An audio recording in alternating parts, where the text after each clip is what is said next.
ये वास्तव में भक्ति मार्ग का गीत है।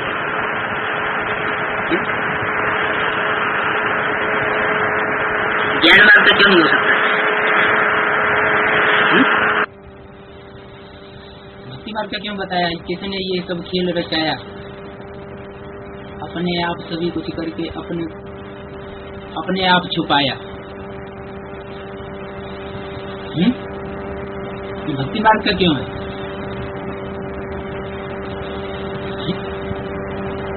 अगर ज्ञान मार्ग का गीत हो तो ज्ञानियों को तो पता होगा ना किस बात का, कि ये खेल किसने रचाया। जो अज्ञानी होंगे वो क्या कहेंगे? किसने रचाया, क्योंकि उन्हें पता ही नहीं है तो पूछेंगे। कोई है जरूर जिसकी ये महिमा है। बच्चे अच्छी रीति समझ सकते हैं कि ये बाप ही है जो सब कुछ करते हैं। सब कुछ क्या करते हैं?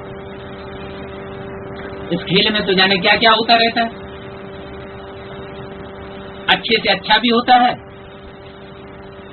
इसे ड्रामा रूपी रंगमंच पर क्या न क्या होता है। अच्छे से अच्छा भी होता है तो बुरे से बुरा भी होता है। तो सभी कुछ करते हैं क्या? ये बाप ही है जो सभी कुछ करते हैं। अच्छा करते हैं वो तो ठीक, जो ड्रामा में जो बुरा बुरा चलता है वो भी करते हैं क्या? कहीं चोरी होती है, कहीं डकैती होती है, कहीं क्या होता है, कहीं खून खराबा होता है, तो सब कुछ वो ही करते हैं क्या?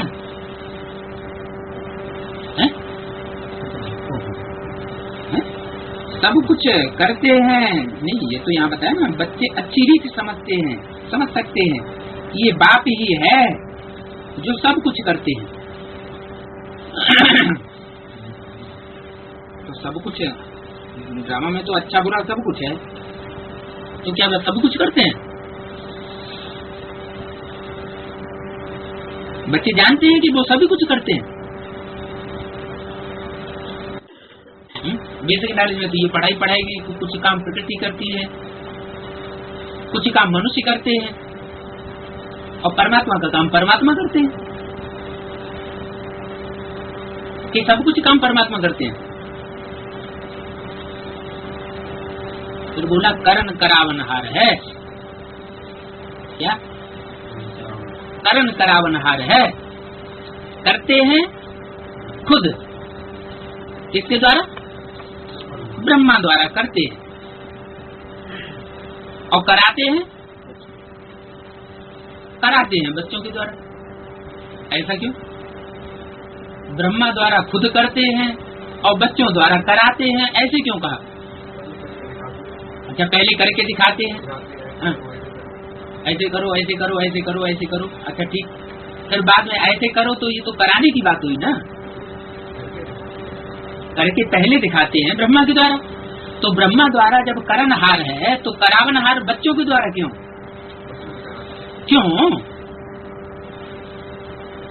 जब खुद ही स्वर्ग स्थापन कर सकता है तो बच्चों से क्यों कराता है? बच्चे भी बच्चे सहयोगी बनते स्वर्ग स्थापन करने में। स्थापन वही करता है, सहयोगी बच्चे नहीं बनते हैं। बहुत मुजाहान है। बाप क्या करवाते हैं? स्थापन करवाते हैं।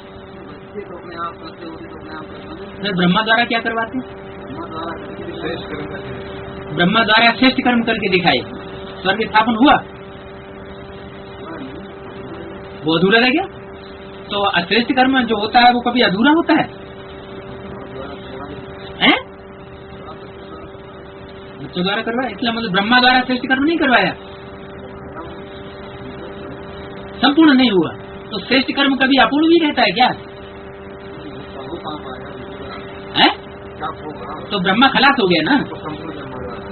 अच्छा, तो ये कहो ना कि ब्रह्मा भी दो हैं, एक सूक्ष्म वतनवासी और एक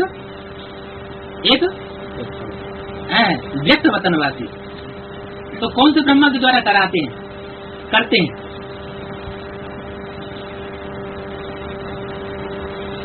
कौन से ब्रह्मा द्वारा करते हैं? स्वर्ग स्थापन।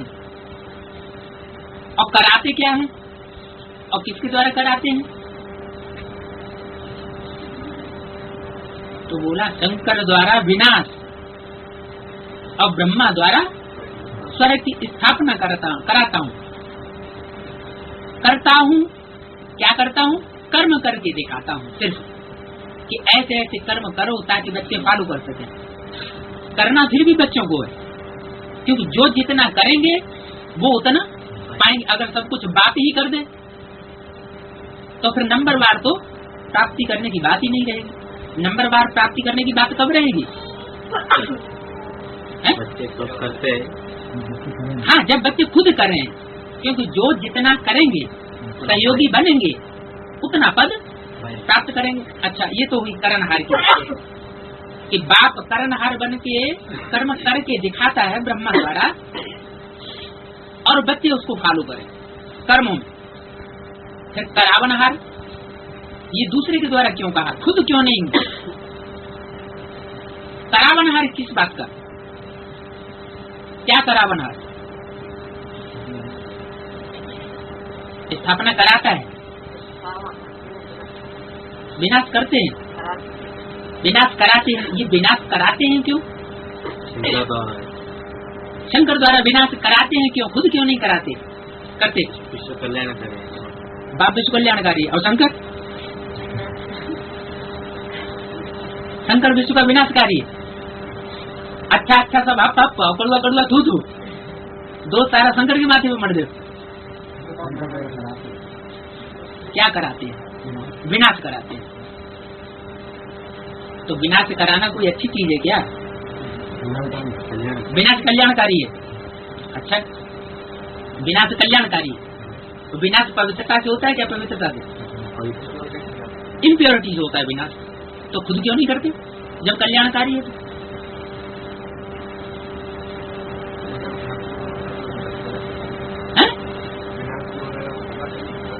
और भले वो तो होगा, वो तो मालूम है होगा, लेकिन वो कल्याणकारी काम खुद क्यों नहीं करे ना? शंकर को बेचारे को पाए के बीच में लगा दिया, निमित्त बना दिया है, निमित्त बना दिया। उसको बीच में क्यों लगा दिया? करवाता है ना, तो वो श्रेष्ठ कर्म है ना विनाश का। विनाश का कर्म कल्याणकारी कर्म है, तो कल्याणकारी तो कर्म है तो श्रेष्ठ कर्म हुआ। तो जब श्रेष्ठ कर्म हुआ तो वो श्रेष्ठ कर्म खुद करे ना, शंकर भी क्यों कराता है?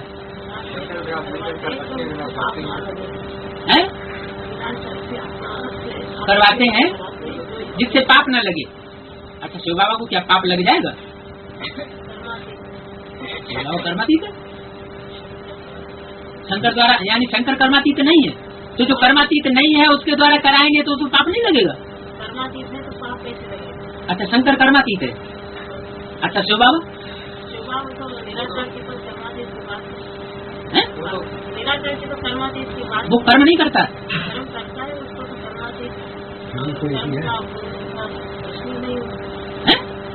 कर्म के जो फल होता है उसको बोलने से हिसाब नहीं निराचार।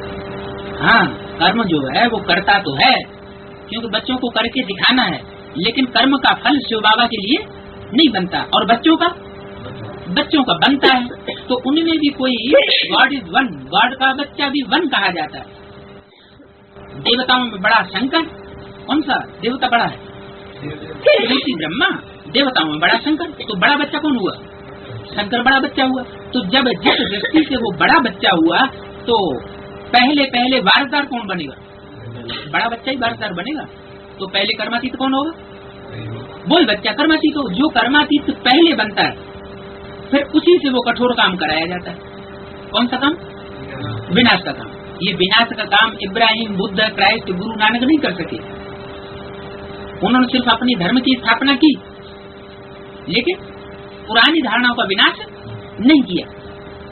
तो जब तक पुरानी मान्यताओं का, सड़ी गली मान्यताओं का विनाश नहीं होगा, पुरानी धारणाओं का विनाश नहीं होगा, पुराने धर्म का विनाश नहीं होगा, तो नई चीज उसमें और ऐड कर दो पुराने में ही। सड़ी गली चीज में नई चीज और ऐड कर दो, जैसे सड़े फल रखे हों और उसमें 2 टोकरी और ताजे फल मिला दो, तो क्या होगा? वो भी सड़ जाएंगे ना। ऐसे तो नहीं कि वो बचे रहेंगे। तो ऐसे ही और जितने भी धर्म आए, उन्होंने अपना धर्म तो स्थापन किया, पुरानेपन का विनाश नहीं किया। इसलिए क्या हुआ कि वो भी जल्दी जल्दी नीचे गिरते चलेंगे और सारी दुनिया नीचे गिरती चलेगी। तो शिव बाबा क्या करते हैं? शिव बाबा आते हैं तो सिर्फ धर्म की स्थापना ही नहीं करते, लेकिन पुराने धर्मों का विनाश भी कराते हैं। लेकिन ये पुराने धर्मों का विनाश जो है वो स्वयं नहीं करते हैं। क्या करते हैं? कराते हैं। तो निमित्त बना हुआ है शंकर, तो शंकर द्वारा विनाश, ये करावनहार का पार्ट हो गया। लेकिन मुरली में ये डायरेक्शन दिया हुआ है, तुम बच्चों को मास्टर शंकर बनने का पुरुषार्थ नहीं करना है, शंकर का काम शंकर को करने दो। तुमको क्या पुरुषार्थ करना है? मास्टर ब्रह्मा बनने का पुरुषार्थ करना है। ब्रह्मा ने जैसे कर्म किए वैसे कर्म तुमको करके दिखाने हैं। कर्मों में ब्रह्मा को फॉलो करना है और डायरेक्शन मेरा मानो। इसमें क्या अंतर हुआ? ब्रह्मा के मुख से डायरेक्शन नहीं मिलते हैं क्या? ब्रह्मा के मुख से डायरेक्शन नहीं मिलते क्या? माँ जी, तो उसके डायरेक्शन नहीं मानने, उसके मुख से जो मुरलियां निकली हैं उनको मानना ही नहीं है। भाव चलाई तो माननी नहीं है। बोलते भाव तो हिसाब से नहीं बोलते। शिव बाबा ने मुरलियां चलाई ना, तो वो डायरेक्शन मानने है कि नहीं? मानना है। तो फिर ये क्यों कहा कि बात मेरी मानो और कर्म जैसे ब्रह्मा ने करे वैसे कर्म करो, ब्रह्मा को फॉलो करो और कर्म और डायरेक्शन मेरे मानो। हाँ, ब्रह्मा का पार्ट था कोमल पार्ट, लूज पार्ट था, और फिर वो माँ जिसका प्रैक्टिकल में बाप न हो तो वो माँ तो बच्चों के अधीन हो जाती। तो ऐसे हुआ, ब्रह्मा माँ तो बच्चों के अधीन थी, भले शिव बाबा उनमें आके वाणी चलाते थे, लेकिन उस वाणी को तो ब्रह्मा बाप भी पूरा पूरा नहीं समझ सके। अगर समझा होता तो 10 वर्ष के विनाश की घोषणा 76 की नहीं कराते दुनिया में। तो उसको जो वाणी बोली शिव ने ब्रह्मा के मुख से, उसको भी क्लैरिफिकेशन देने के लिए शिव को ही सिर आना पड़ता है।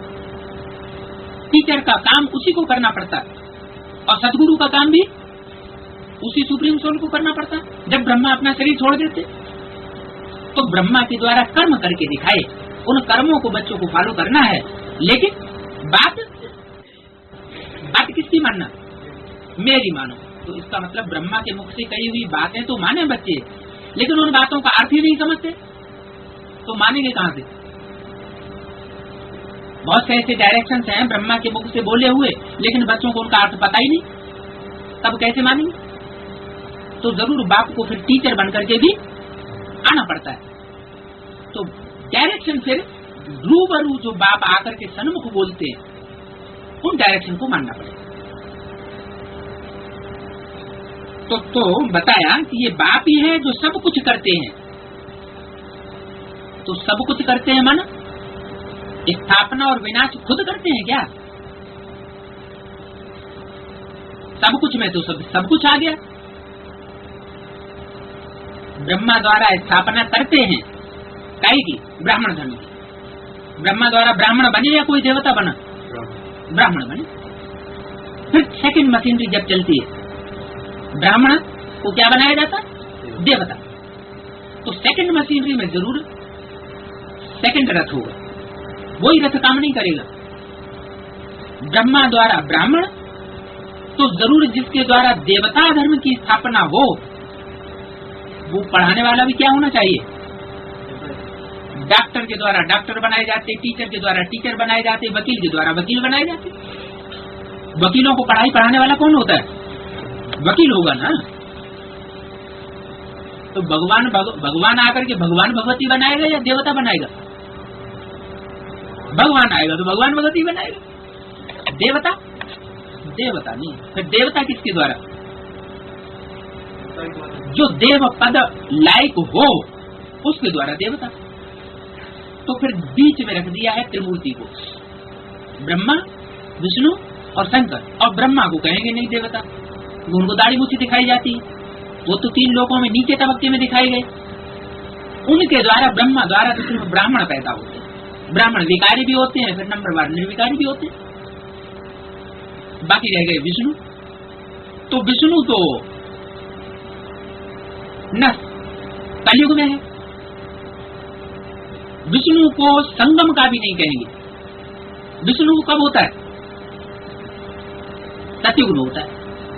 तो सतयुग में वहां पढ़ाई पढ़ाने की दरकार नहीं। फिर रह गया कौन? अब रह गया शंकर। तो शंकर के दोनों प्रकार के चित्र दिखाए जाते हैं। दाढ़ी मूछ वाला विकारी चित्र भी दिखाया जाता है और क्लीन शेव वाला भी देवताई चित्र भी दिखाया जाता है। उसी रूप का भारत में गायन है श्याम सुंदर। श्याम सुंदर एक आदमी का नाम है, 2 आदमी का नाम है? श्याम सुंदर ये नाम एक है या 2? 2 नाम है। शब्द अलग अलग हैं, उनके अर्थ अलग अलग हैं, लेकिन नाम तो एक ही है। तो एक नाम है तो व्यक्ति एक होगा या 2? व्यक्ति भी जरूर एक होगा। और एक युग में होगा या 2 युगों में? एक युग में। जब व्यक्ति है तो जरूर एक युग में होना चाहिए। तो बाबा ने बोला ऐसा श्याम और ऐसा सुंदर पार्ट बजाने वाला कोई और धर्म में नहीं होता जैसा इस धर्म में होता है। तो वो एक ही शरीर से श्याम बनता, विकारी बनता, काला बनता। ये काले चित्र पूजे जाते हैं, राम के भी काले चित्र तो कृष्ण के भी काले चित्र। उन्होंने शिव को भी काला बना दिया। अब शिव तो कभी काला होता नहीं, लेकिन वो जिसमें प्रवेश करता और प्रवेश करके नई दुनिया की स्थापना करता वो जरूर काला, और काले के बाद फिर गोरा बनता है। तो बताया कि सब कुछ करते हैं। तो सब कुछ करते हैं का मतलब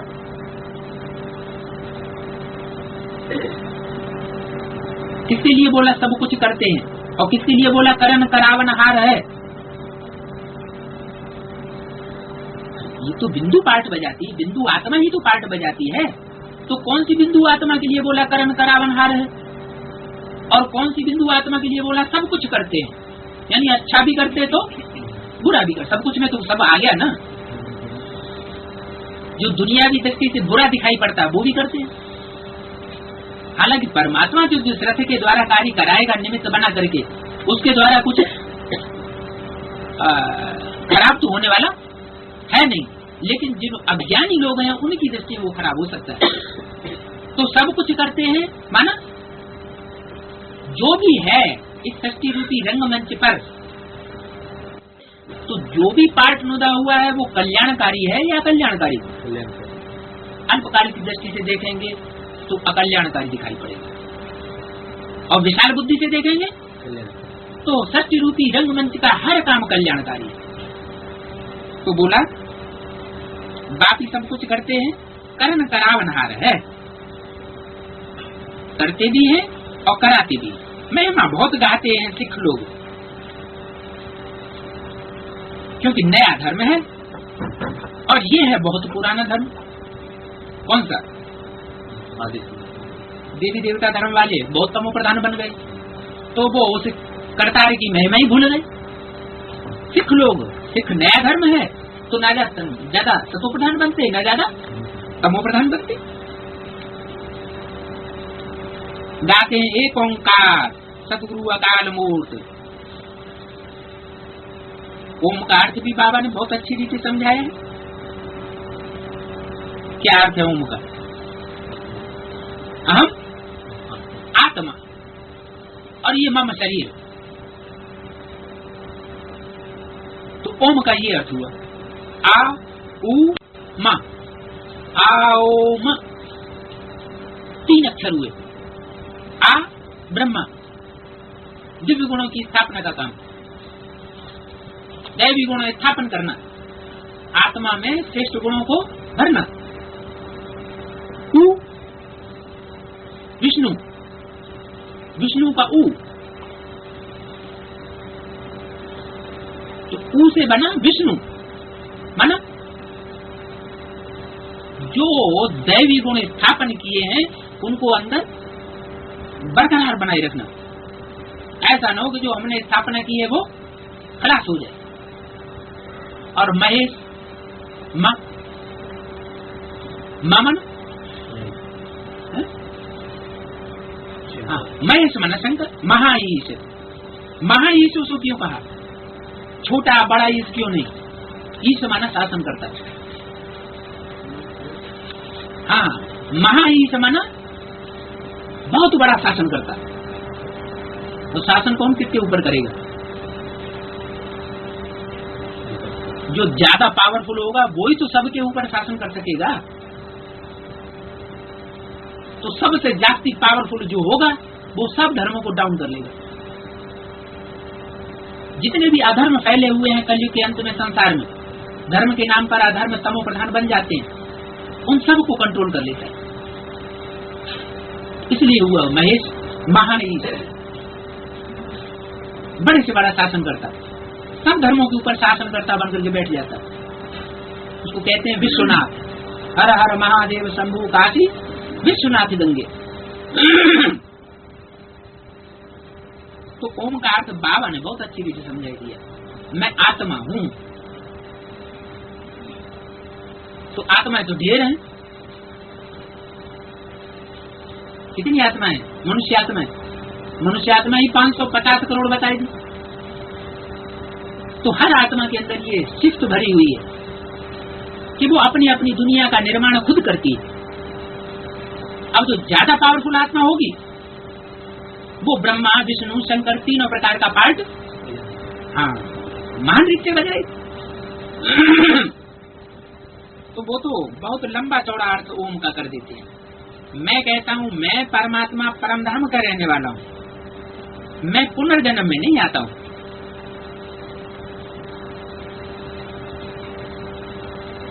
पुनर्जन्म में कौन आते? तुम बच्चे पुनर्जन्म में आते, मैं पुनर्जन्म में नहीं आता हूँ। कहता कौन है? मैं कहता हूँ। कौन कहता है? मैं। शिव बाबा। किसके मुख से? ब्रह्मा मुख से। ब्रह्मा मुख से पुनर्जन्म कहने वाला जो है वो पुनर्जन्म नहीं लेता। ब्रह्मा लेता। अच्छा, फिर कहा किसने?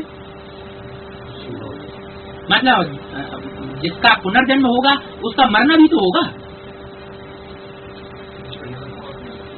है? जिसका जन्म होगा उसकी मृत्यु भी होगी। तो मैं पुनर्जन्म नहीं लेता हूँ। तो जरूर कोई ऐसा है जिसके लिए शूटिंग पीरियड में ये बात लागू हो कि न वो संशय रूपी मृत्यु में आता और न निश्चय रूपी जन्म लेता। उसका तो निश्चय हुआ ही पड़ा है अटल। जन्म मरण के चक्र में आने वाली वो आत्मा नहीं है। जब से प्रत्यक्ष हो। कब से प्रत्यक्ष हो? यज्ञ के आदि में तो नहीं कहेंगे कि ब्रह्मा विष्णु शंकर तीनों प्रत्यक्ष हुए। यज्ञ के आदि में कौन प्रत्यक्ष हुआ? बच्चों के सामने पहले कौन प्रत्यक्ष होती है? माँ प्रत्यक्ष होती है। तो ब्रह्मा माँ प्रत्यक्ष हुई।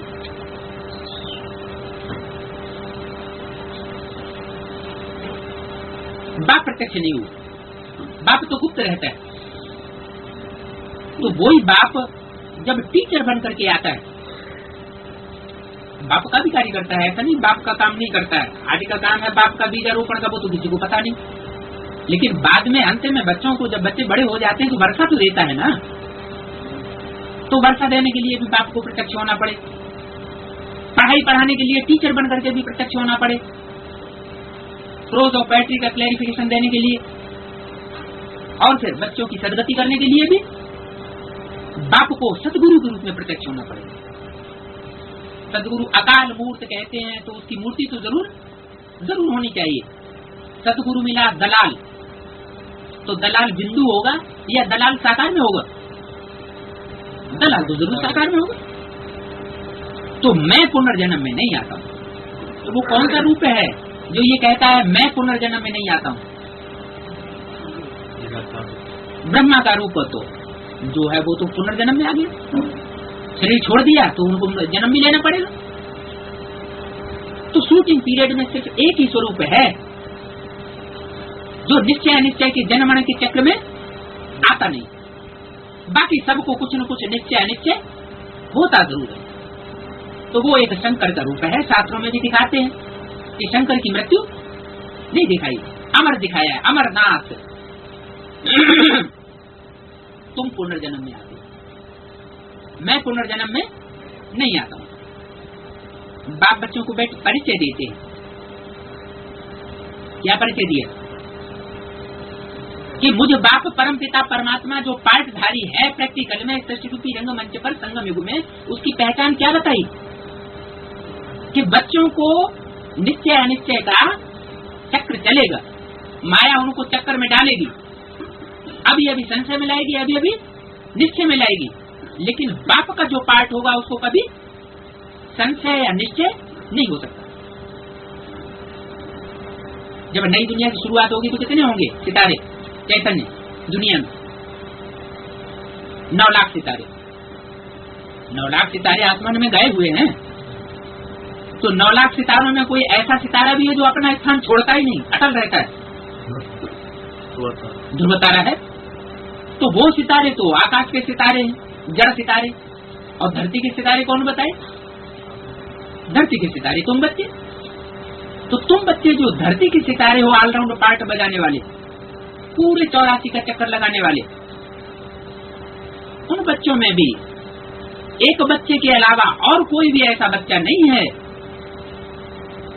जो निश्चय अनिश्चय के चक्र में न आता हो, जन्म मरण के चक्र में न आता हो। ज्ञान में कोई चल पड़ा, निश्चय हो गया तो कहते हैं बच्चे का जन्म हुआ, और निश्चय उसका उखड़ गया तो क्या कहते हैं? मर गए, तो मृत्यु हो गई। तो तुम पुनर्जन्म में आते हो। बाप बच्चों को बैठ करके ये परिचय देते हैं किसका? बाप के पार्ट का। ये भी एक पहचान हुई बाप के पार्ट की। बच्चों के सामने ही मैं प्रत्यक्ष होता हूँ। इन्हों को समझाया है मैं हूँ परम पिता परमात्मा, जिसको तुम आत्मा भक्ति मार्ग में याद करती हो, ओ गॉड फादर। उनकी महिमा है पतित पावन, रहम दिल, लिबरेटर। पहली महिमा क्या बताई?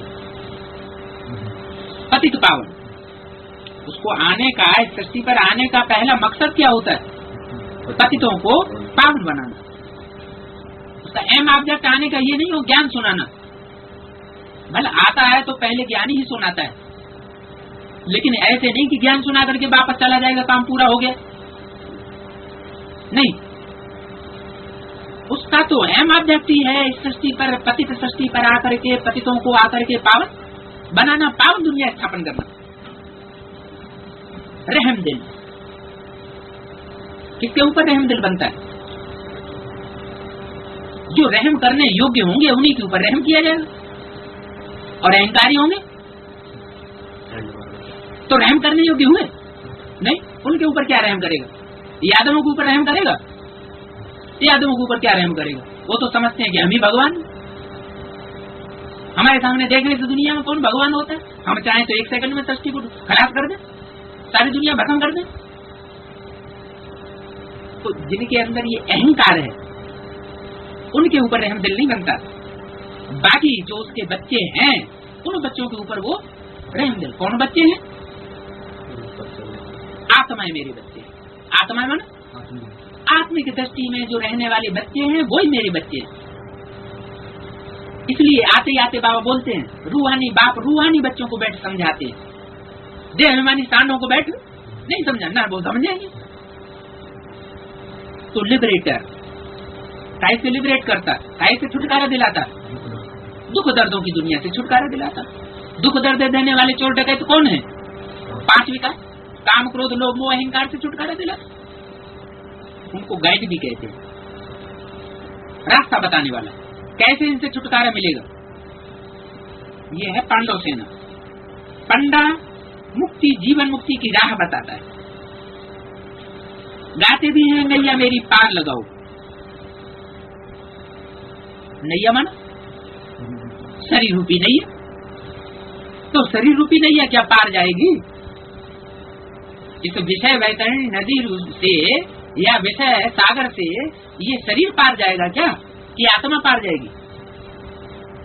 फिर नैया क्यों कहा? आत्मा को तो नैया नहीं कहते हैं। आत्मा तो बिठैया है, नैया तो ये शरीर है। शरीर तो अभिमान। हाँ, जब बाबा ने बोला है तो कोई झूठ थोड़ा ही बोला है। यह बाबा शब्दों के अर्थ नहीं जानता। 88 का प्रातः क्लास पहले पेज का मध्य आदि। तो कहा नैया मेरी पार लगाओ, यानी शरीर रूपी नैया को भी वो पार लगाने वाला है, तो आत्मा को भी पार लगाने वाला। पहले कौन पार लगेगा? पहले आत्मा तमो प्रधान से सतो प्रधान बने, बीज सतो प्रधान बने, तो उसका शरीर रूपी वृक्ष भी सतो प्रधान बनेगा। मैं बहुत पापी हूँ, मेरी नैया पार लगाओ। एक सिंधी में कहावत भी है, बेड़ी मेरी पार लगाए। बरोबर परमात्मा को खिवैया भी कहते। किसका खिवैया? शरीर रूपी नैया का खिवैया, जिसमें आत्मा रूपी बिठैया बैठा हुआ है। उस शरीर रूपी नैया का खिवैया भी है, खेने वाला, पार लगाने वाला। तो मन बुद्धि को आत्मा कहा जाता है। मन बुद्धि रूपी आत्मा को दोष देने वाला, उसको पार लगाने वाला मन बुद्धि रूपी आत्मा होगा या शरीर होगा? है? मन बुद्धि रूपी आत्मा को तमो प्रधान से सतो प्रधान बनाने वाला जरूर आत्मा ही होना चाहिए। वो कभी देह अभिमान में आने वाला होता नहीं। फिर शरीर भी है, शरीर तो 5 तत्वों का बना हुआ होता है।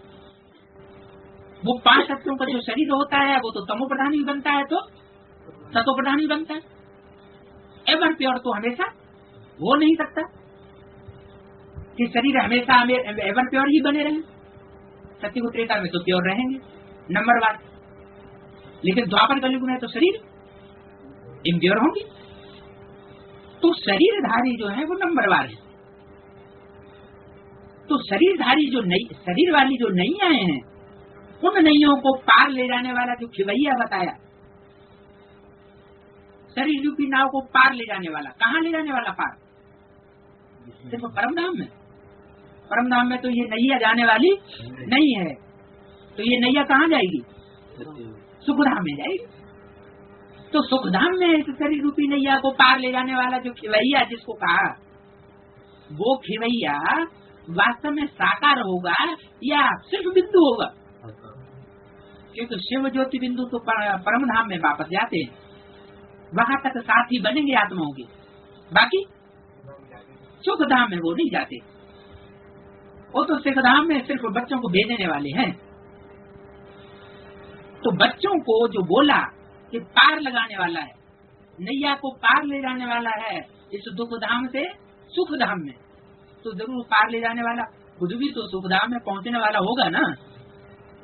तो बताया नैया मेरी पार लगाओ। खिवैया कहते हैं, भगवान भी कहते हैं तुम कितने मस्त थे। सती त्रेता में बेपरवाह बादशाह थे, कितने तुमको वैभव थे। श्रीनाथ द्वारे में कितने वैभव दिखाते हैं। श्रीनाथ द्वारा कहाँ की यादगार और जगन्नाथ द्वारा कहाँ की यादगार? जगन्नाथ द्वारे में तो वैभव नहीं दिखाते, वहां तो सूखी रोटी दाल चावल।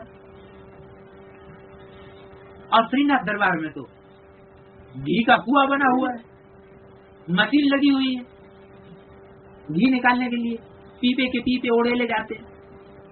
36 प्रकार के भोग बनते हैं, भोग वो घी वाले। तो कितना अंतर हो गया। तो श्रीनाथ कहाँ की यादगार, किसकी यादगार, और जगन्नाथ किसकी यादगार? श्री मन श्रेष्ठ, नाथ मन कंट्रोलर, नाथने वाला। नाक में नकेल डालते हैं ना, तो कहते हैं नथनिया डाल दी, नाथ लिया, कंट्रोल कर लिया। जैसे बैल की नाक में नकेल पड़ जाती है तो कैसा भी उद्दंड बैल हो तो वो भी कंट्रोल में, काबू में आ जाता है। तो श्रीनाथ किसको नाथ है, नाथ लिया उसने श्रेष्ठ नाथ, यानी जो देवताएं हैं, श्रेष्ठ माने देवता, तो जो देव आत्माएं हैं, श्रेष्ठ आत्माएं हैं, उनको कंट्रोल में करने वाला, तो वो कौन है? कृष्ण। कृष्ण क्या हुआ? श्रीनाथ, देवताओं का कंट्रोलर। अब उसको ब्रह्मा तो विष्णु कहो या कृष्ण कहो, बात एक ही। अच्छा, फिर जगन्नाथ कौन? सारे जगत को नाचने वाला। उसमें देवताएं भी आ गए तो असुर भी आ गए। देवताओं का भी वो पूज्य है और असुरों का भी पूज्य है। देवताओं को भी वरदान देता है तो असुरों को भी वरदान देता। और विष्णु वो सिर्फ देवताओं को वरदान देते, वो असुरों के ऊपर कभी रक्षा का हाथ रखते नहीं है। ये क्या बात हुई? असुरों के ऊपर रक्षा का हाथ रखना चाहिए क्या? ये अच्छी बात है क्या? है? नहीं? अरे कलयुग के अंत में तो सभी असुर बन जाते हैं। जब सारे ही असुर हैं तो एक के ऊपर हाथ रखना और एक के ऊपर हाथ न रखना, ये क्या बात हुई? प्राप्ति करने की तो अधिकारी सभी है ना। बाप के बच्चे जब सभी पतित हैं तो सभी पतितों को पावन बनने का हक है। तो विष्णु या कृष्ण वो उतनी ऊंची स्टेज नहीं कहेंगे, इतनी ऊंची स्टेज विश्व कल्याणकारी। विश्व कल्याणकारी माना सबका कल्याण करने वाला, सिर्फ देवताओं का कल्याण करने वाला नहीं, सारे विश्व के धर्मों का, सब विश्व की आत्माओं का कल्याणकारी। तो श्रीनाथ द्वारे में देखो कितने वैभव दिखाते। ये क्या बात है? जो विश्व कल्याणकारी है जगन्नाथ, सारे जगत का नाथ, उसको सूखी रोटियां खाने को मिलती है। पूरब में यादगार मंदिर बनाया हुआ है और जिसने देवताओं का रक्षण किया, पालना की, वो 36 प्रकार के वैभव खाए। ऐसा क्यों किया है? वहाँ पक्की रसोई क्यों बनती है और वहाँ कच्ची रसोई क्यों बनती है?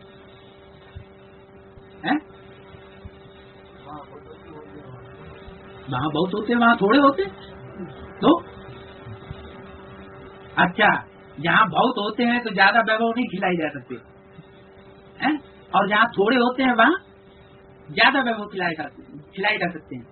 माने स्वर्ग में तो आबादी थोड़ी होगी और रकबा बहुत होगा, पैदाइश बहुत होगी, तो इसलिए वहाँ से इस प्रकार के भोग लगाते हैं।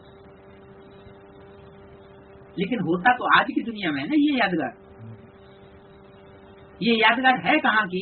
जो 36 प्रकार के वहाँ भोग लगते हैं और जगन्नाथ भंडारे में सूखी रोटी दाल चावल का भोग लगता है। क्या, क्यों, कैसे? वहाँ पक्की रसोई क्यों, वहाँ कच्ची रसोई क्यों? हाँ, वो आत्माएं वहाँ ऐसी दिखाई गई जो पक गई, श्रेष्ठ आत्माएं, और वहाँ सब कच्ची है। अच्छा है? दोनों प्रकार की, तो इसलिए उनको मिक्स भोजन खिला दिया जाता है। मिक्स भी हो तो भी अच्छा, मिक्स में तो 36 प्रकार का भी होगा तो कच्चा पक्का भी होगा।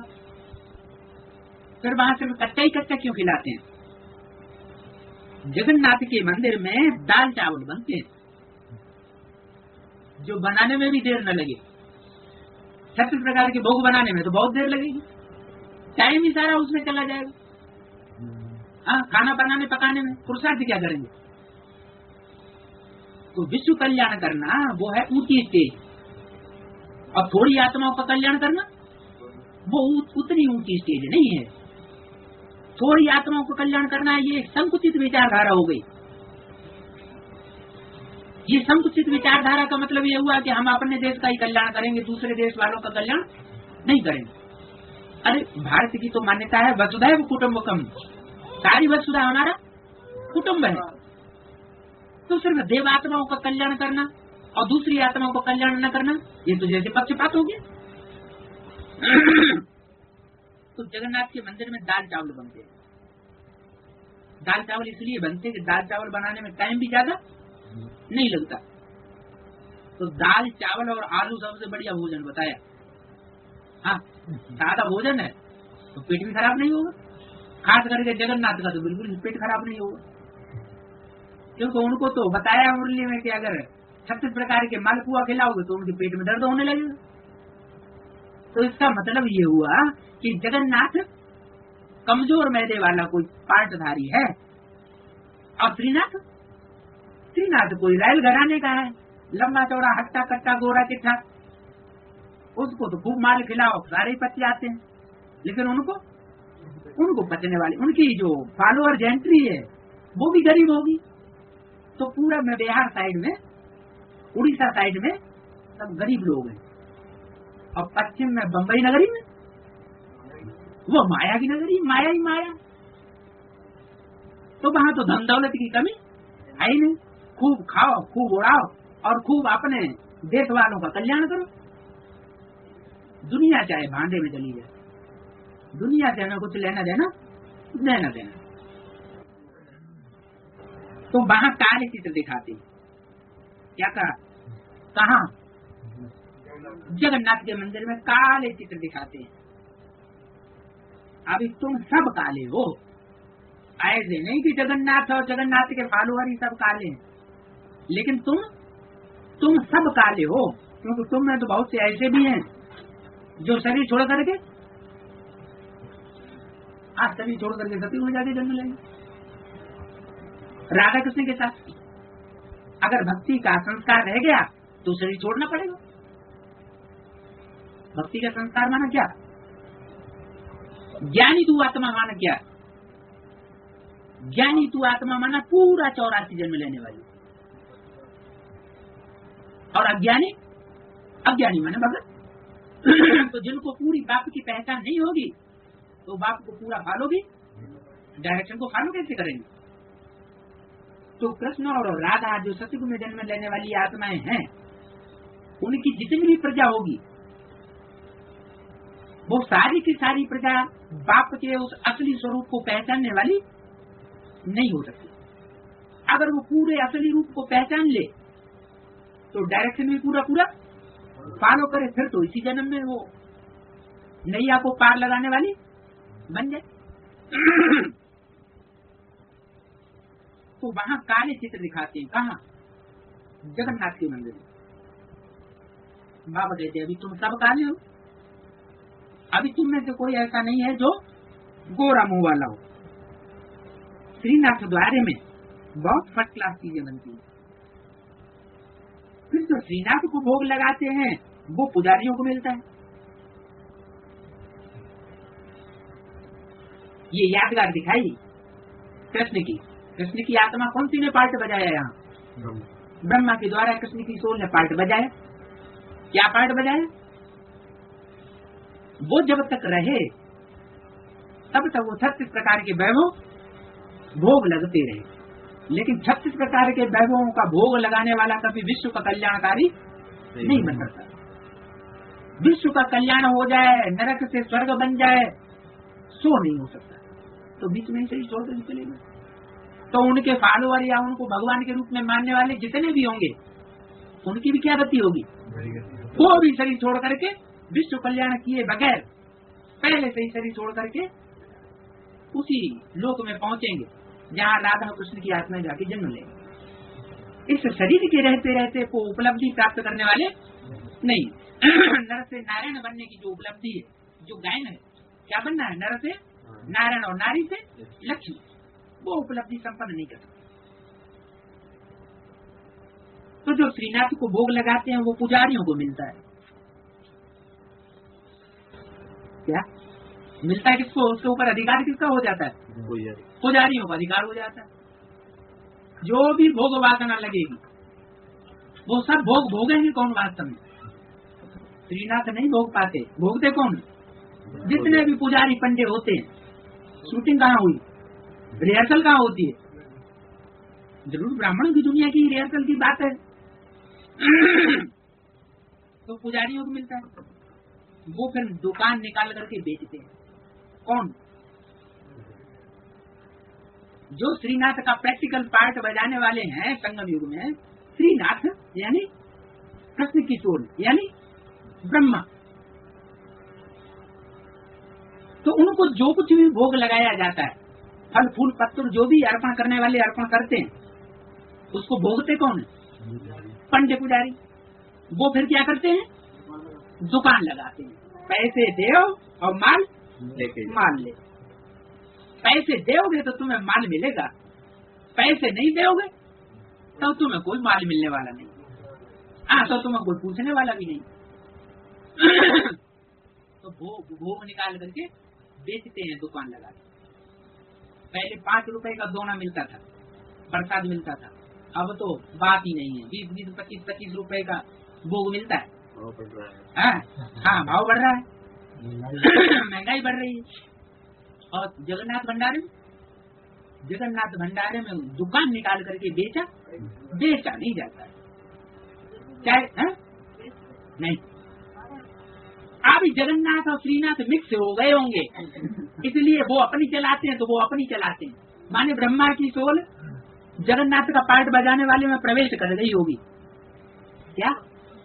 हाँ, सर माथे पे चढ़ी बैठी होगी तो वो अपनी चलाएगी और वो अपनी चलाएंगे। तो वो बात अंत में तो कोई बात नहीं।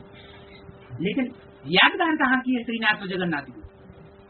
जबकि दोनों हाँ अलग अलग पार्ट बजाने वाले हो, तब तो यादगार अलग अलग बने। तो उनकी यादगार पश्चिम में बनी हुई है। पश्चिम वाले होते हैं सब स्वार्थी, और भारतीय जब थे पक्के सच्चे भारतीय तब थे निस्वार्थी, सारे विश्व के लिए कार्य करने वाले। तो हाँ, तिरुपति में भी बेचते हैं। हाँ, अभी तो तेरुपति है ना, बुद्धि में बैठा रहता है तेरुपति, मेरुपति ना क्या? तेरुपति है। तू देख, तू इसकी संभाल कर, मैं नहीं करता पूरा सवाल। जब तेरुपति है तो तू कर, मेरा पति हो तो मैं पूरी संभाल करूं।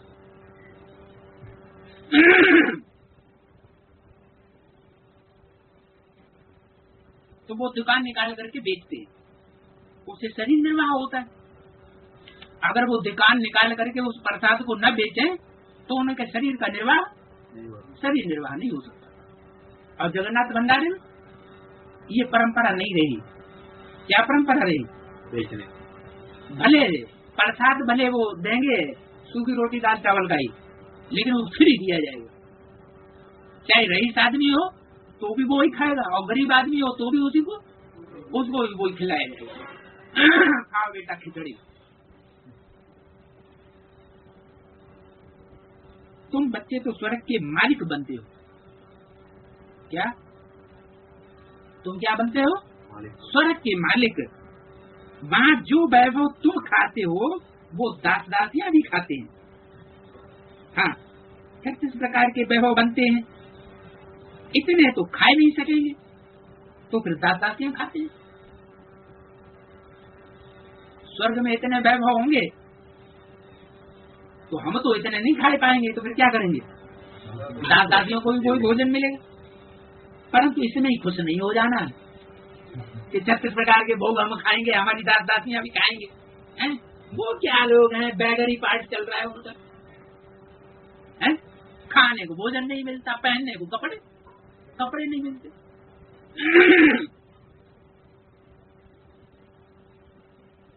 तो बाबा कहते हैं इतने में ही खाने पीने और पहनने ओढ़ने और मकान, अच्छे मकानों में रह करके खुश नहीं हो जाना।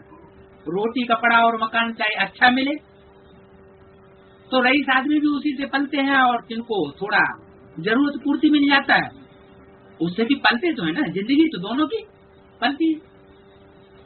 पाव भर रोटी मिलेगी तो भी उतना ही पुरुषार्थ हो सकता है, और 36 प्रकार के माल पुए मिलेंगे तो भी नहीं। तो 36 प्रकार के भोग खाने में बीमारी हो सकती है। 36 प्रकार के भोग इकट्ठे करने में भीख मांगनी पड़ सकती है। 36 प्रकार के भोग खाने में उल्टे धंधे करने पड़ सकते हैं। लेकिन सूखी रोटी दाल चावल मक्खन खाने वालों को कभी किसी के सामने हाथ फैलाने की दरकार नहीं पड़ेगी। तो बाकी किसका ज्यादा बनेगा? कम खर्च वाला नसीब का या ज्यादा खर्च वाला नसीब? कम खर्च वाला न सिंगाया जाता है। जो जितना कम खर्चे में यज्ञ का खर्चा चला लेगा वो उतना ही ज्यादा भाग्यवान बन जाए।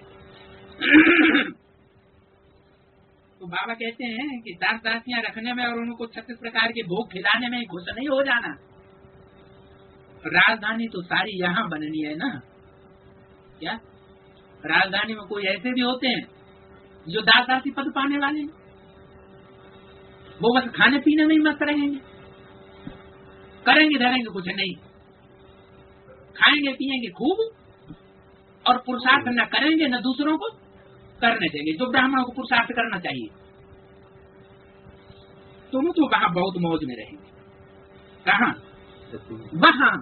यहाँ की नई बात बताई तो तुम यही स्वर्ग बना करके बैठ जाओ, 36 प्रकार के माल भोग खाने लगो। वर्ल्ड ऑलमाइटी अथॉरिटी का स्थापन किया हुआ स्वर्ग का राज्य भाग्य तुम बच्चों को मिलता है। क्या कहा है? उन दास दासियों को और उन दास दासियों को रखने वालों को जो ऐसी शूटिंग करते हैं 36 प्रकार का भोग खाने और खिलाने की, उनको क्या मिलता है और किससे मिलता है? उनको वर्ल्ड ऑलमाइटी अथॉरिटी से नहीं मिलता, और तुमको वर्ल्ड ऑलमाइटी अथॉरिटी जो है उससे डायरेक्ट मिलता है। कहते हैं ज्ञान भक्ति वैराग्य, ज्ञान मिले तो भक्ति के कर्म कांडों से वैराग आ जाए। अब वैराग तो 2 प्रकार का होता है। सन्यासियों का है हद का वैराग। वो क्या करते हैं? वो घर घाट अपना छोड़ देंगे और दूसरा बना करके बैठ जाएंगे।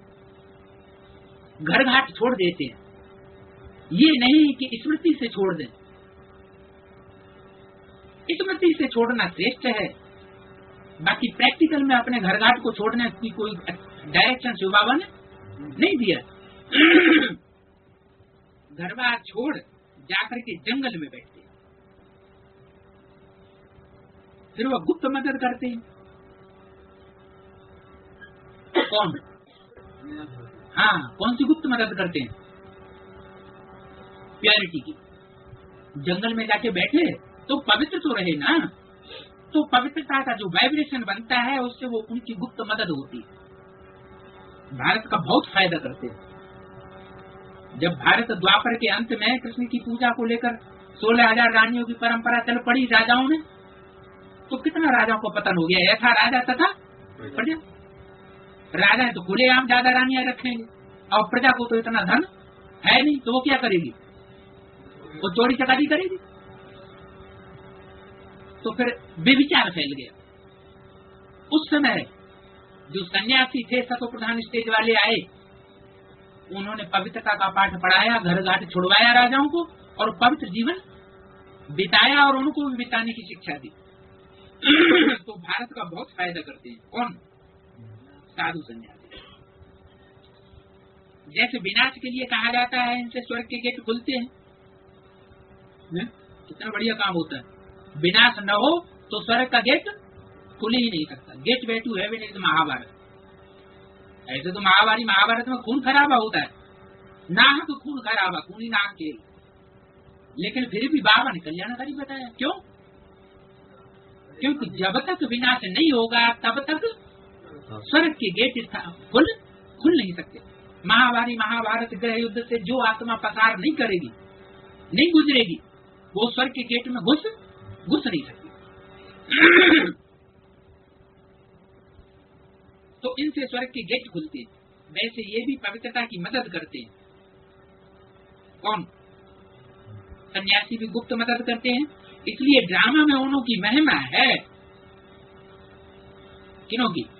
सन्यासियों की सिर्फ महिमा होती है, लेकिन उनका पूजन मंदिर बना करके उनका पूजन नहीं होता। क्यों? क्योंकि वो जो उनकी पवित्रता है वो अधूरी पवित्रता है। संपूर्ण पवित्रता देवताओं जैसी नहीं है, जैसी देवात्माओं ने पुरुषार्थ किया। घर गृहस्थ में रहना भी वही कीचड़ में, और कीचड़ में रहते हुए भी बुद्धि से उपराम रहना, बुद्धि को एकदम डिटैच करके रखना।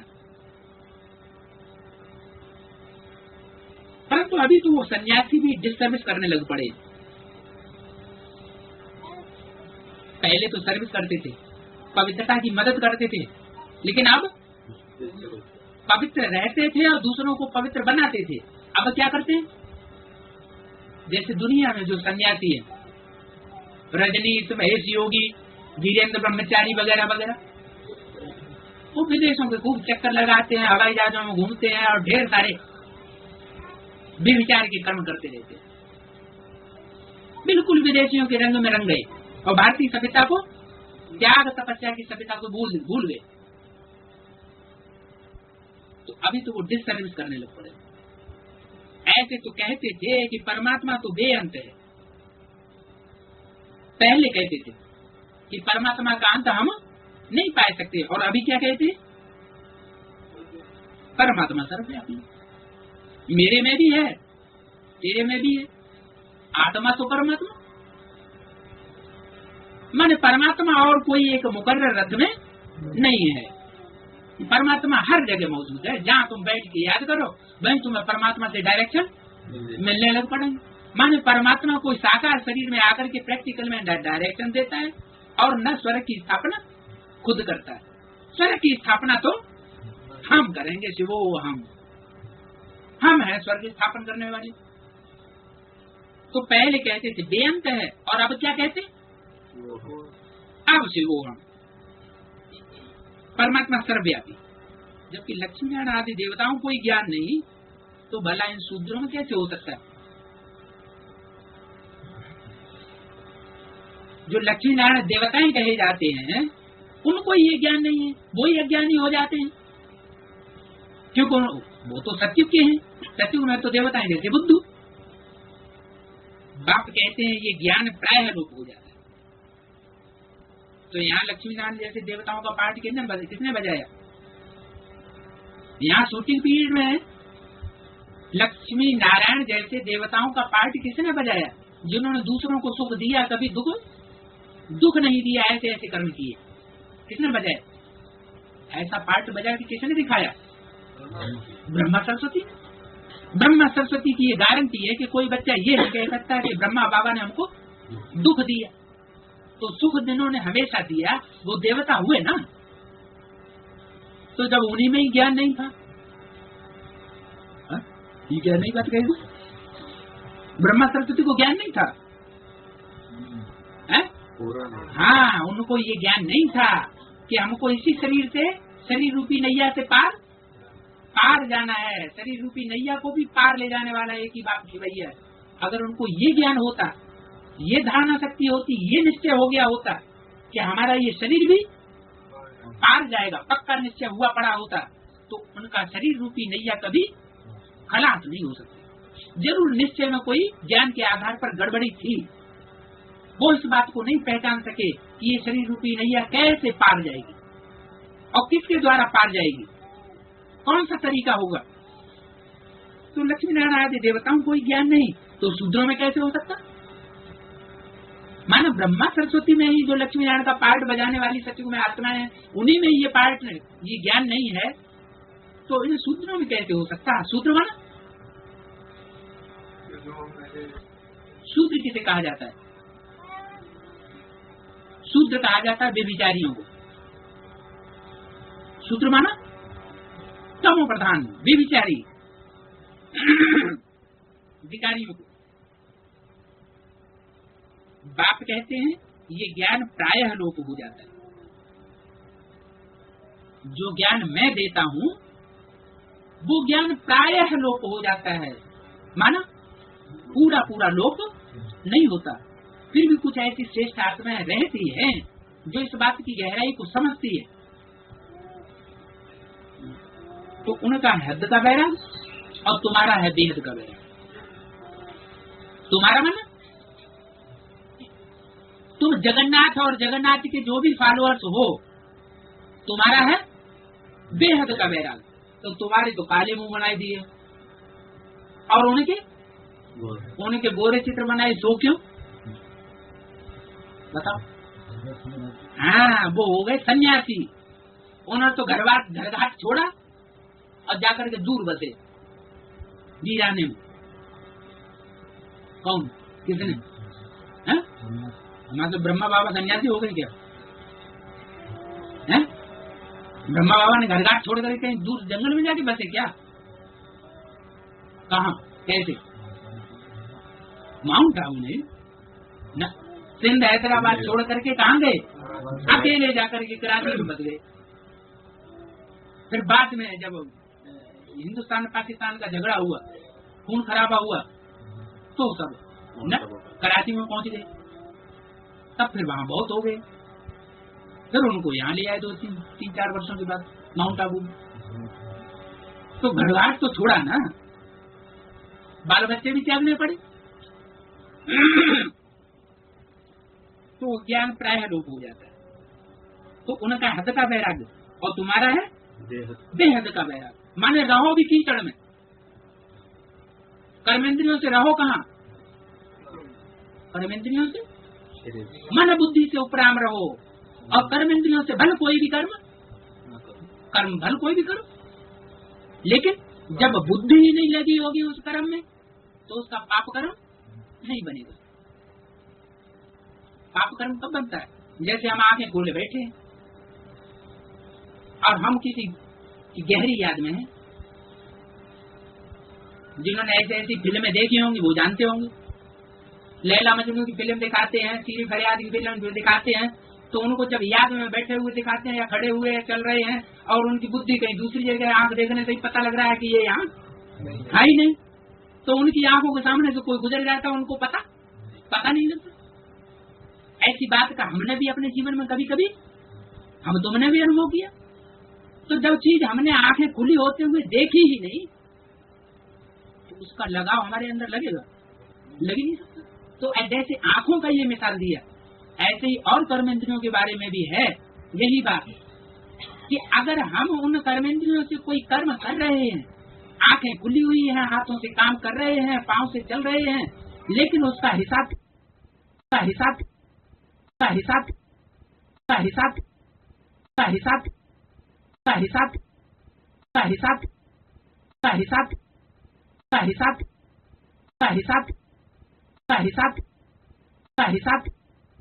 हिसाब